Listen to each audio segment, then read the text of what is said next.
Hello, everyone, and welcome to the Fed League Flash. Something new here that we're doing. I wanted to have a discussion uh, about some topics that I know are of interest to all of you or most of you. Hmm. And I wanted to bring someone else on, get a little Discord going. Sure. And I know some of you have seen him before. He is the creator and curator of BinghamtonHockey.net. Mhm. He is the founder and host of the Power Play Post Show. He is a new member of the Rink of Dreams Hall of Fame. And most importantly, he's a good friend of mine. Bob Howard, welcome to the show. Thanks for coming on. Thank you very much for coming on. I'm glad we could figure out the video and the audio difficulties that sometimes plays a part. I know that, 10-minute misconduct and some of the other shows, they've been doing it for a long time and they've probably got all that stuff down. You and I are newbies at that. Yeah. And it's funny for me to say I'm a newbie at something, right? Because I've been doing podcasts, for 25 plus years since my first thought of it was in 99 doing a pro wrestling one. Yep. Hockey didn't come around until about 2004, and podcast was a word by then, but it was a bad word. Don't say the word podcast or blogger In your back mom's then. basement. Yeah, because you might be a fat guy in your grandma's basement or something like that. Yeah. But but doing the video stuff, first of all, I don't have a face for video, face for TV. I literally have the voice Face for for radio. radio. Yep. Yes. Yep. So that's the thing. But I'm Yeah. glad to be here, and let's hammer down on some topics here. Yeah, absolutely. Bob and I have discussed some of this stuff Sure. beforehand. We've had our own conversations and tossed our own thoughts around. And so that's why I wanted to have him on. And this is also a good exercise for me for my first interview. Yeah, Yeah. get that going. So, yeah, getting right into it. The first thing I wanted to address was the salary cap. Mm, Of course, there was a big increase this last year. We went from, I believe it was 3,800 last year per week for the team to now 5,500. yeah. And rumors are there's supposed to be a big increase again for next year. So, and as the league tries to um, modernize its business model, Sure. get a little more in touch with the times. Um, I wanted to say, obviously, this is good. Do you think that this helps narrow the gap that exists between the FPHL and the SP? It's a start. I mean, let's be honest. The SP's had a business model where they haven't had to worry about P1 visas. They haven't had to worry about certain things, and the ECHL looks at them as a partner. Mm-hmm. Yeah. The FPHL is not looked at as a partner by the ECHL. It's taking some of the um, head coaches in the FPHL to personally network with head Mm-hmm. coaches in the ECHL. Brant Sherwood did a good job of that. Steve Martinson did a good job of Mm-hmm. that. Now, Steve Yeah. Martinson had a built-in, mechanism, which Yeah. is that Spire owned ECHL teams and owned the Athens Rock Lobsters. That helps. Mm-hmm. And that's a Yeah. good thing, right? Because they Absolutely. know that they can work with some ECHL teams and it builds credibility to the league. When it comes to the salary cap, it was important for a couple different Mm-hmm. reasons. Players weren't getting paid enough as it is. Right. There's obviously the topic of being paid underneath the table, which is still going to happen anyways. And we can talk about that Yeah. a little bit more in depth in a second. But if you want to go from a non for profit type of hockey league to one that is more recognized as having a business model that makes sense and follows suit with the AHL, the ECHL, and the SPHL, then you had to raise the salary cap, which Yeah. might weed out a couple teams eventually in the long run, right? We all Mm-hmm. know that. That's a possibility. There are going to be certain teams that if you can't get 2,500 fans in an arena on a regular basis, you may not be able to afford because you can't keep up and you can't Right. have 1 win, 2 win, 3 win seasons and continue to get a fan base to show up, True. right? So Right. raising the salary cap was important. It was very, very important. First of all, to even get to a business model where you can be recognized with the INS and the IRS, you know, for that matter, New York State has a minimum wage of like $15 an hour, Right. right? So, or it's getting close to that. It's going to be that in a year or two, or something like Right. that. So you have to have players that are at least claiming that, at Right. least that minimum. So that's a very difficult thing to do right off the bat when you were only paying guys up to $3,800 for the whole team Yeah. in a week. So it's an important step. Yeah. And will it get them to the SP level? Not immediately, because I was thinking about this just earlier, and to answer this question, the SPHL has 10 markets. Hmm. These are very strong markets right now. Yes, All these exactly. markets have Exactly. great Well barns. established. Yes, they're established. They have great barns. They have a lot of attendance. And I want to be Mhm. transparent here, right? I think if you took all of single A hockey and put it into one, there are 4 teams in the FPHL that would be at the bottom no matter what. Right. They just would, because Yeah. A, they don't have a big enough market size. They don't have the same facilities. I mean, let's Hmm. look at some of these SP markets and look at the barns that they're in, the Oh yeah. training facilities, right? Yeah. And sure, Binghamton can compete with that. Athens obviously can compete with that. Monroe is starting to be able to build up. They're going to be Maybe able to compete with that. Columbus. Columbus could compete with that. Yeah. But some of the markets cannot. Yeah. So unfortunately, to get to the SP level, yes, the pay has to be the same, Yeah. right? Single A hockey pay has to be the same across the board. So eventually that has to get up there. But the other parts to that are the facilities. Yeah. Does a guy want to go to Watertown, or does he want to go to Pensacola? Hmm. Does he Yeah. want to does he want to go to Binghamton, or does he want to go to Watertown? So, and I'm not picking on Watertown. They've been a staple in this league, and they're an important part of the history of the league.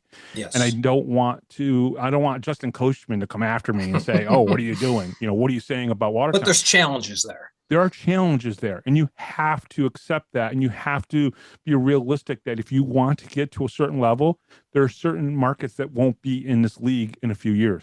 And Mm. that's just the way it is. And maybe they can go to the APHL or whatever, because, business wise, it'll be more on par to what they would be able to survive at. And again, Watertown fans, I'm not coming after you. I'm not picking on you. Obviously, the Dashers couldn't do it in Danville. There's worries about other markets right now in this league that may not be able to survive this, right? Because if you get certain teams like Carolina, Columbus, even Danbury, Binghamton, Monroe, PD, a higher level of pay that they can offer to players, certain teams are just never going to win again because Yeah. they can't Yeah. compete. And you're going to have high school players playing against pro players. And Yeah. we know how that's going to turn out. Yeah. Exactly. To that end, um, you mentioned, well, you kind of alluded to the haves and have-nots, Yeah. which unfortunately exist in the FPHL. One thing we don't see in the SP, basically any given year, any of the 10 teams can Could win. compete. Um, and a lot of that have and have not has to do with the under the table stuff. Sure. Do you think that the increase in the salary cap will not necessarily deter under the table payments, but Hmm. minimize or limit them somewhat? I mean, yeah, you're going to be able to claim that you're paying up to the new salary cap amount. But I think if you take a team like Athens, an ownership group like what Parker's got, Mm, Andreas Johansson, if you want a player and you have to fit him within your salary cap, there's ways around getting the rest of the money to them. Players are going to be able to go, well, I want SP money, yeah, and they're going to find ways. We all know it's happening. The league knows it's happening. The owners obviously are a part of it.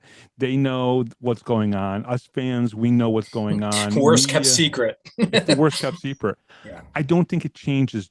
I think what it does is it builds legitimacy, but it doesn't take away the fact that if they want to sell or want to pay a player more money and they just can't fit it under the salary cap, they'll just pay them under the table. yeah, This is not a league like the AHL or the NHL where contracts are known. We right. know what people are paid. And there's not marketing deals. It's not like Parker's going out and getting a guy like a car dealership sponsorship. Maybe he Hmm. is. Maybe he is. Maybe that's a possibility. Parker, let me know if that's a possibility. Let Gary know if that's a Columbus is. possibility. If Columbus is doing it, that's great, and that's another way to maybe get players paid. Is that under the table? I don't know. I don't know how that all works. I don't think Yeah. it deters it. Hmm. Interesting. So in the meantime, do you think the league needs to crack down a little bit more, be more forceful as far as saying, look, Well, let's get this controlled? I guess my question to you is how? Yep. Do Good do do question. do the owners in the FPHL have to open up their financial books to Don Kernan? Doesn't he own a team?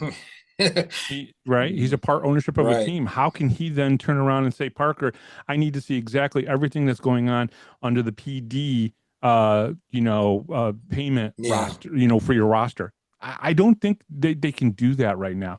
It's Mm, different in the NHL, AHL, and part of the ECHL where players are paid under NHL teams and those contracts have to be reported.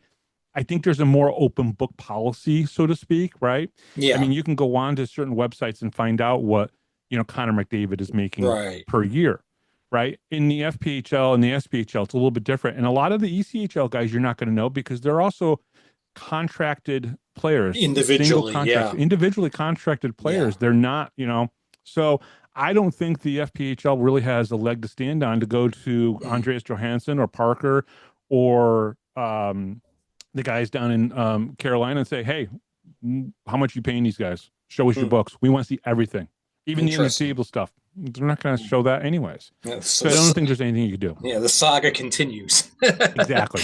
Exactly. All right. Okay. Well, let's go on to talking about expansion. Sure. Um, it's obviously been a priority for the FPHL. Clear as day. I mean, Yeah. even now they're working on expansion for the 2026-27 season. Sure. Uh, the league's doubled in size in Hmm. 4 years now. We've gone from 7 teams to 14 in the time that Binghamton's been in the league. Sure.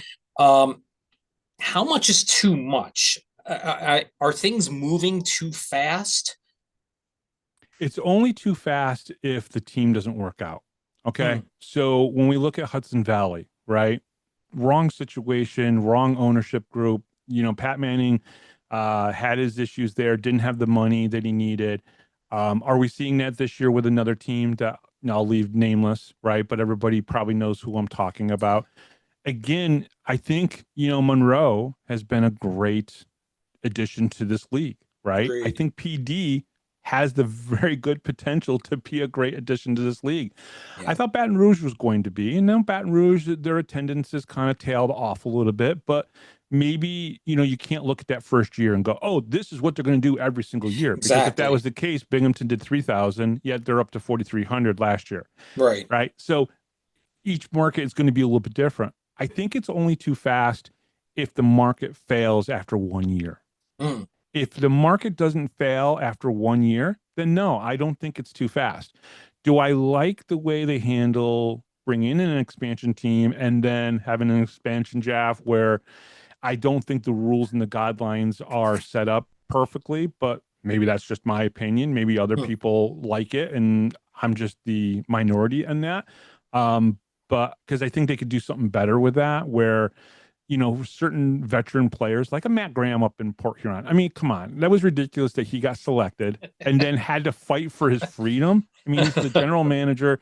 This is a single A hockey league, Mm. and you're going to have guys wear many hats, right? You go to any person that works in the back office, they always have, I'm the community relations person. But do you sell tickets? Yes, of course I sell tickets because everybody has to sell tickets Yep. in a minor league hockey team.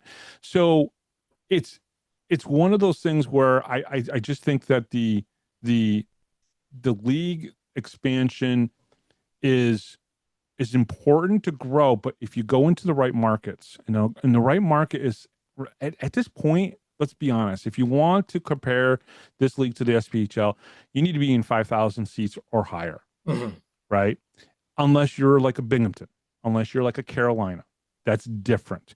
But Yeah. going forward, I think you have to look for those bigger barns. Topeka is a good idea, right? Because Topeka, I hope Topeka I hope they get 3,500 fans per year this year, and then it grows Yeah. 37, then to 39, then maybe to 4,000, right? Right. Because then that shows that they're in the right market, that they're marketing to their fan base properly. The fans are responding to that marketing, and they come into the league and it's working. I hope that continues in Monroe as well because Yeah. it's important. I kind of hope for the best for Baton Rouge because I think it's a great place for the FPHL to be. It's just whether or not the fans are going to respond this year. I mean, let's True. look at their first year. They beat out Binghamton, but in the last game of the season, they got Right. more on an average. Some people think it's a little fake, but whatever. Um, but it happened. I'm telling you what people have Oh said. yeah. I What agree. people I have said agree. to me that they didn't think that that final game was the right attendance for that game. You can go back and look at the video, and who knows? You know, maybe there were 3,000 Casper the Ghosts there. I don't know. But all right. Well, but that yeah, that is good. Obviously, it does seem like it seems like there is an attempt being made by the league now to kind of go from fly by night with expansion Mm, to being a little bit more choosy. you It have to be. seems, yeah, it seems that that is progressively working its way in. That there's a change of paradigm. Well, you have mentioned this before, and it's about vetting. You Yeah, have to vet the ownership group that's coming in. You have to exactly. go, you have to prove to us you have $150,000 or $200,000 in operating capital to run a team. That's Right. very, very important. If you don't vet that, bad things happen, like the HC Venom. Yeah. And why the HC Venom is such a tragic story is because it failed in Elmira for two Mm. straight years, and then it failed in Hudson Valley. Yeah. And it was an important team that Watertown, Binghamton, and Danbury needed to Yeah. be successful, and Agreed. it didn't. Agreed. And so the vetting process is important, right? Yeah. Now, nobody knew that Parker Muscal was going to be successful, right? Right. We all kind of like giggled, like he's a former player. What does he know about business and running a hockey team? And here he is, Yeah. right? He's Doing got two pretty darn teams. good. He's got two teams and he's done pretty well. And now we don't know how PD is going to do. We hope that the fans in South Carolina are going to show up and really kind of Yeah. be that team that we want them to be down there. But nobody knows yet. But we didn't know Parker was going to be good, and Yeah. yet Parker's got some money and he's handling things properly, and he's doing a good job. And Yeah. that's very, very important. Those are the type of owners you want to get into this league. Yeah. Yeah. Absolutely. And the SPHL is not foreign from this. They have got a team there that in the last 7 years has had what, 4 or 5 different ownership groups. So Oh, Macon. Yeah. yeah, Yeah. Macon, right? But Macon's been good the last couple of years. Hmm. So again, it's not just a fact. It's just not with these few ownership groups. It happens everywhere. Right. Utica is in the AHL and they can barely get 3,000 fans in that barn, Yeah. right? Yeah. So it happens in all levels of hockey. It's just a matter of as you're building this league, you really got to vet the ownership groups. And I think they're probably doing a better job at that now. Yeah. Yeah. I think so too. But yeah, unfortunately, it's nothing that's new for No, minor league hockey. no. uh, well, Okay. with expansion, expansion means expansion drafts, and you Yeah. alluded to it a little bit about Yeah. that before. So, talk about because we talked about this before, and Hmm. you worded things so perfectly. I wanted to see if we could kind of capture that here on on video here. Talk about your perception regarding a player that a team has vetted a lot of time and interest and coaching into, only to see them being taken away by another club. Well, it's something that I know frustrates a few coaches in this league. You go out and you have conversations with the players who are ending their junior or their college, careers, and they want to come and play pro hockey. You spend a lot of time getting them in. You have maybe they make the team and they play a full year, and then you talk to them again after that. It's frustrating for you to go and do all that work, and you have a very successful team, and maybe it's Carolina, maybe it's another team that's made the playoffs, and they get to the second round, right? And then all of a sudden because of expansion, you have these drafts where guys are going to be selected. You can only protect 12. Right. And I understand why you do an expansion draft. You want to give these new teams that come in a heads up or a leg up, so to speak, Yeah. to building a team. Understand that, totally get that, right? Maybe 12 is too many players that you're pulling from, from the league. Maybe you should only be pulling 8 players, right? Um, then you have maybe some teams that only lose one player. Mm. Um, but the other part about it is I don't believe veterans should be, I think they should be exempt. And Mm. why I think they should be exempt is that veterans who've been in this league for a long time, they've probably put down roots somewhere. Matt Right. Graham has probably put down roots in Port Huron. Right. Don Oliveri has put roots down in Philadelphia, Pennsylvania, and he Mm. came up to Binghamton to play. There are other veterans in this league that you shouldn't have to put on the protected list. Mm. They should have 1 or 2 spots for veterans that are exempt from the expansion draft regardless. Okay. What would be your definition of veteran status? Like Anyone how that's long? played 7, 8 years in this league, or 7, 8 years just in general. Okay. 7, 8 years. So they could be an ECHL player, they could be an SPHL player, they could be a Fed player who's played about 7 to 8 years, right? Because in the Fed, 7 years at 56 games, if you're only going to do 56 games, you're talking about 400 games. Right. Give them an exception, right? Yeah. To not have to worry about that. Don Oliveri wanted to play this year, and he wants to play this year. I can tell you that right now. I'm Yeah. one of the few people, other than probably Brant Sherwood, that talks to him on a regular basis in the Binghamton area, and I can tell you he wants to play. Mm. The dilemma is he's been picked up by Topeka in that. Now he's got over 400 games played in his career. Right. Why should he Right. have to? Why should he have been picked up in the expansion draft just for a trade? A Right. trade that you're asking then Brant Sherwood or even Matt Graham or anybody else in this league, like Steve Martinson, if he was still down in Athens. Why should they have to trade some of these guys back? And we see that though, Gary. That's Mm. the funny thing about this. These guys don't last on the teams that they're picked up on in the expansion draft. A lot of times there's trades to get them to go back. Right. I mean, there are some players that are traded twice or 3 times in, and I think that's kind of some of the silliness that needs to go away. So I think Mm. expansion drafts are important. Limit down a little bit the players. Some of the exceptions could go. Matt Graham should have never had to go through what he went through during the expansion draft. Fight for Mm. his life. He's the general manager of the Port Huron Prowlers, and Robbie Nichols had the balls to pick him up in the expansion draft. Made no sense to me. Yeah. Yeah. Um, I mean, I thought, in my opinion, the perfect solution would be give the teams that have to protect their players more than 12 options. Give them 13, 14 players Well, that they can protect. I just think that when you provide an exemption, you don't it doesn't have to be across the board this because it won't be across the board the same, right? True. You might have a team that has every single player that hasn't played 400 games, right? They might have mostly rookie and journeymen. They don't have any veterans on their team, right? Nobody's going to be protected, so the 12 spots or the 10 spots would be perfect to protect what you should have, and those guys should still be available to move around. Mm-hmm. The hard part here, and what makes expansion draft so much of a delicate situation in the Fed, is that these guys for the longest time weren't getting paid a lot of money, so they had to work Yeah. close to home, right? Yeah. Kyle Powell is a prime example. Kyle Powell, I don't think has played for a team outside of New York State, has he? Uh, not that I'm aware of. Watertown, Binghamton, and Elmira. Plus some time in Senior A in Canada. Yeah. Yeah. So Yeah. he's one of the best defensive puck moving defensemen we've seen in this league, hands down. Right? Right. Would you not agree? How many Yes. times was he a defenseman of the year? 4 times. Yep. Right. The guy has never left his home too far away to go play on a team because he's not getting paid enough money to do so, and he's got to go back and tend to businesses that he helps his Right. family run up in Ontario.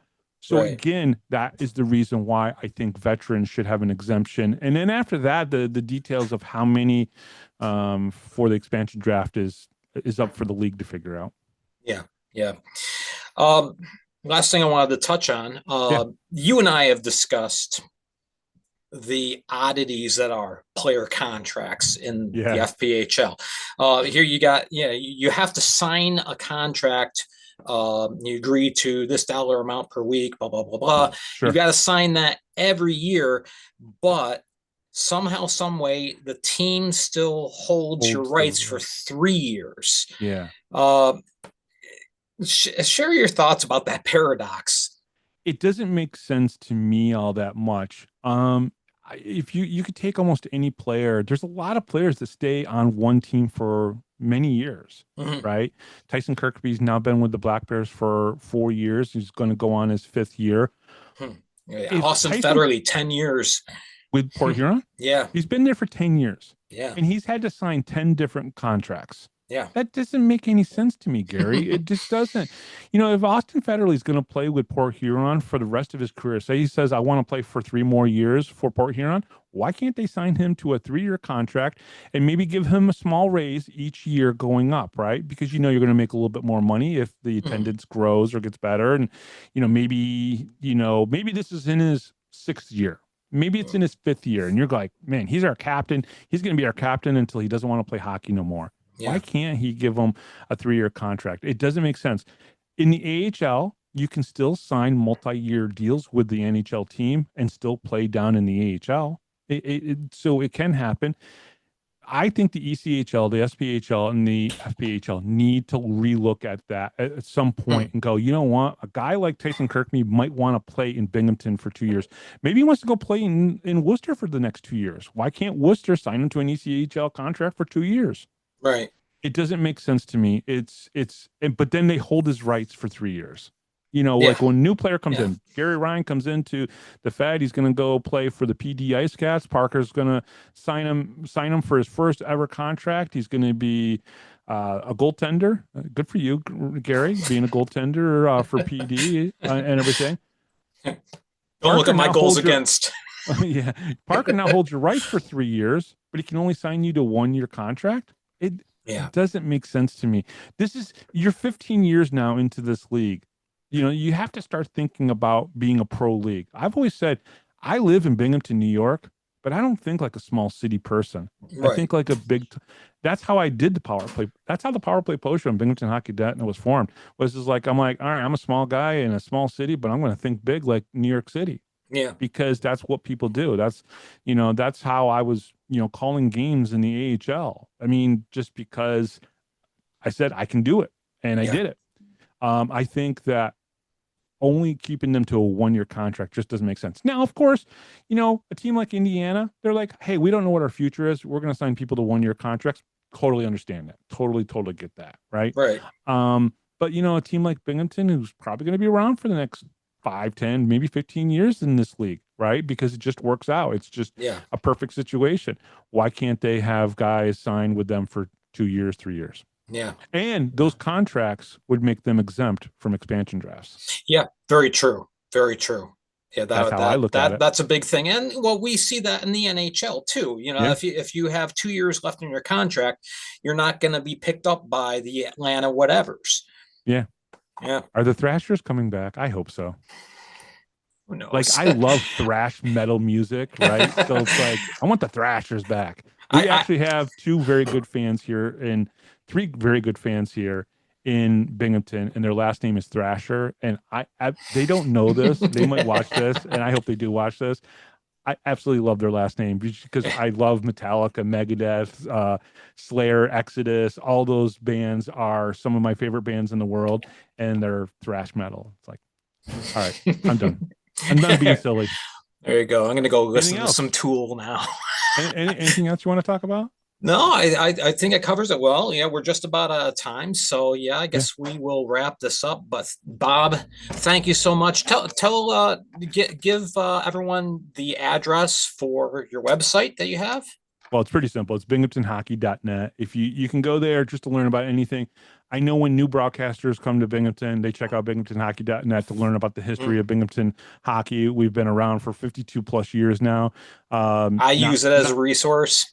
Not the website, but the hockey in Binghamton's been around for that long.